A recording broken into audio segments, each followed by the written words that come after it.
جو شخص اپنی مرضی کو چھوڑ کے اللہ کی مرضی کے مطابق زندگی گزار رہا ہے تو یہ کیا کر رہا ہے؟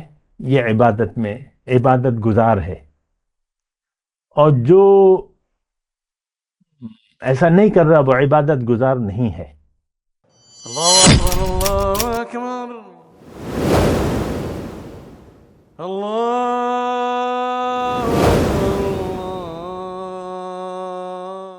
اللهم صل على سيدنا محمد وعلى آل سيدنا محمد بعدد كل ذرة مئة ألف ألف مرة. سامعین و ناظرین کرام، السلام علیکم ورحمۃ اللہ وبرکاتہ. آج کا ہمارا موضوع یہ ہے کہ محبت صرف اللہ سے آخر کیوں؟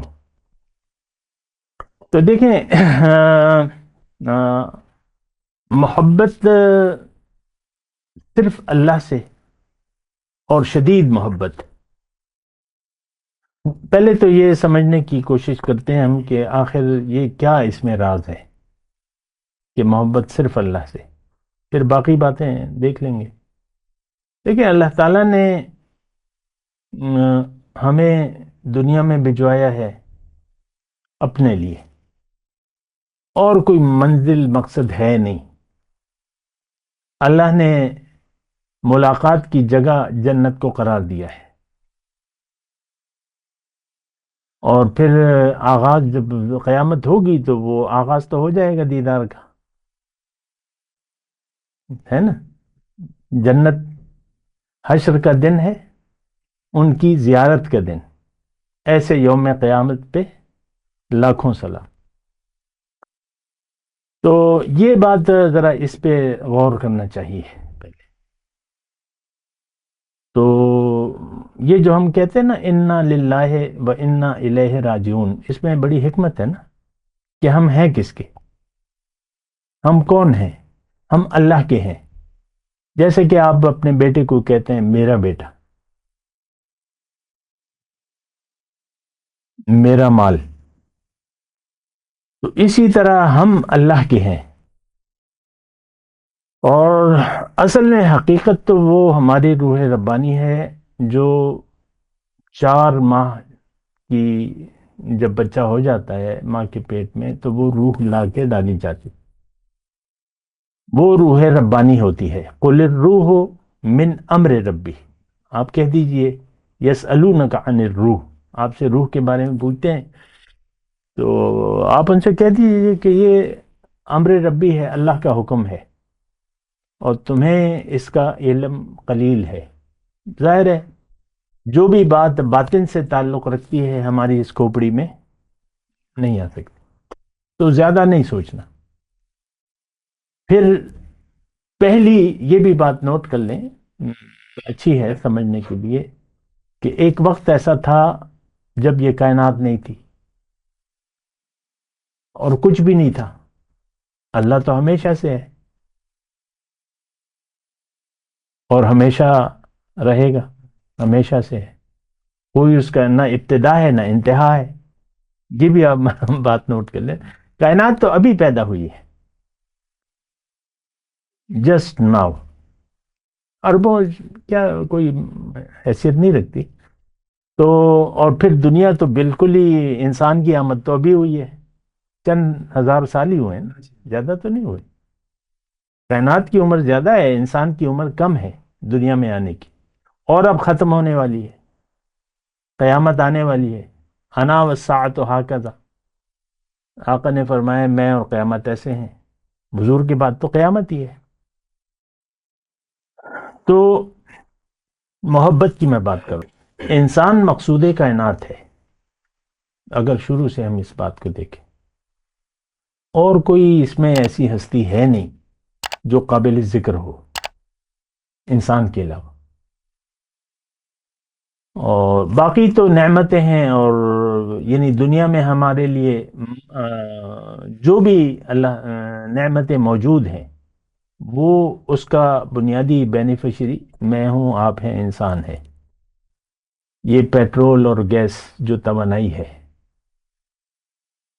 یہ اللہ نے بنائی ہے نا. کس کے لیے؟ ہمارے لیے. کوئی اور جانور یا کوئی اور مخلوق اس کو استعمال کر رہی ہے پیٹرول اور گیس کو؟ نہیں کر رہی. تو اسی طرح ساری چیزیں ہیں، سبزیوں کو دیکھ لیں، پھلوں کو دیکھ لیں، اپنے سارے اس کو. تو بہرحال خلاصہ یہ کلام یہ ہے کہ انسان مقصود کائنات ہے اور اس کی منزل دنیا نہیں ہے، کیونکہ یہ دنیا سے کچھ لے جا نہیں سکتا. آج کل ملینر اور بلینر ہے نا، لیکن ان کی موت کا وقت قریب ہے. جو بھی مشہور ہیں نا، فیس بک کا جو مالک ہے نا، اس کی کچھ پراپرٹی ہے نا، لیکن آپ چہروں کو دیکھیں جھریوں سے بھرپور ہے. تو وہ تو لے جا تو نہیں سکتا مالک، بس اس وقت تک، چند دن تک ہے اس کی، پھر تو بٹوارا ہو جائے گا، ختم ہو جائے گی. تو دنیا سے آپ کچھ حاصل نہیں کر سکتے، کچھ لے جا نہیں سکتے، کچھ آپ کا ہو نہیں سکتا. خود آپ اپنا وجود چھوڑ دیں گے اور سب کچھ چھوڑ چھاڑ کے چلے جائیں گے. جس کو آپ کہتے ہیں میرا لال، میرا بچہ، موت کے وقت سب کچھ ختم ہو جائے گا. پھر آپ کی اولاد جو بھی ہے. اور تو یہ ایک چیز ہے کہ کوئی چیز محبت کے اصل حقیقی محبت کے قابل ہے نہیں، ختم ہونے والی ہے، ہر چیز ختم ہونے والی ہے. اچھا، میں یہ بات کر رہا تھا کہ محبت صرف اللہ سے آخر کیوں. تو دیکھیں، وہی بات ہے کہ ہم سوچ سمجھ کر اگر زندگی گزاریں اور زندگی کو سمجھ لیں. زندگی اللہ نے ہمیں اپنے لیے دی ہے. تمام پیغمبران کرام اللہ کی طرف دعوت دینے والے ہیں، اور ایک طریقہ ہے ان اعبدوا اللہ واتقوہ واطیعون. اللہ کی بندگی، اللہ کا تقوی اور اطاعت پیغمبر کی، یہ طریقہ کار ہے. اور ایک بات بنیادی طور پہ نوٹ کر لیں کہ منزل اللہ کے، یعنی اس کو آپ محسوس کریں کہ اللہ کے سوا کوئی اور مقصد ہو نہیں سکتا، اللہ ہی منزل ہے. اور یہ عقلی طور پہ بھی، یعنی آپ اگر سوچ سمجھ سے کام لیں. ہم نے تلاوت کی یہ سورہ توبہ کی آیت نمبر 24 کی کہ یہ ساری چیزیں اگر تمہیں زیادہ محبوب ہیں اللہ سے اور اس کے رسول سے اور اس کے راستے میں محنت سے. اب اس کے راستے میں محنت کا کیا مطلب ہے؟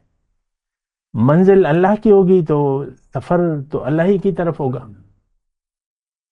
سورہ فاتحہ میں آپ کیا پڑھتے ہیں؟ اہدنا صراط المستقیم، اللہ تعالیٰ اپنا سیدھا راستہ بتائیے. ان ربی علی صراط مستقیم، میرا رب تو سیدھے راستے پر ہے. اللہ منزل نہیں ہے تو سیدھے راستے کی آپ کی نظر میں کوئی اہمیت نہیں ہوگی. یہ ایک الگ وہ ہے، مطلب احتساب اپنا، کہ اگر آپ دیکھنا چاہتے ہیں کہ بھئی اللہ میری منزل ہے کہ نہیں ہے، تو پھر آپ کی کوشش کو دیکھا جائے گا کہ آپ کی کوششیں کس لیے ہیں، اللہ کے راستے میں ہے، دنیا کے راستے میں ہے. اس کو دیکھا جائے گا. آپ کے ذہن میں جو خیال ہے تو اسی کے لیے آپ کوشش کریں گے. اگر دنیا ہے تو دنیا کے لیے کوشش کریں گے. اللہ منزل ہے تو اللہ کے راستے میں جد و جہد اور کوشش کریں گے. تو میں محبت کی بات کروں. اچھا، عبادت کسے کہتے ہیں؟ اطاعت کو. ما خلقت الجن والانس الا لیعبدون. اس آیت کا مطلب یہ ہے کہ انسان اگر اپنی معراج تک پہنچنا چاہتا ہے تو اسے بندگی، اللہ کی بندگی کرنی ہوگی، اطاعت کرنی ہوگی، اپنی مرضی کی بجائے اللہ کی مرضی سے زندگی گزارنی ہوگی. جو شخص اپنی مرضی کو چھوڑ کے اللہ کی مرضی کے مطابق زندگی گزار رہا ہے تو یہ کیا کر رہا ہے؟ یہ عبادت گزار ہے. اور جو ایسا نہیں کر رہا وہ عبادت گزار نہیں ہے. تو عبادت بنیادی ایک ضرورت ہے انسان کی، مقصود اللہ، اور پھر چلنا اللہ کے راستے پر ہے. وآخر دعوانا ان الحمدللہ رب العالمین. مولاي صل وسلم دائما أبدا على حبيبك خير الخلق كلهم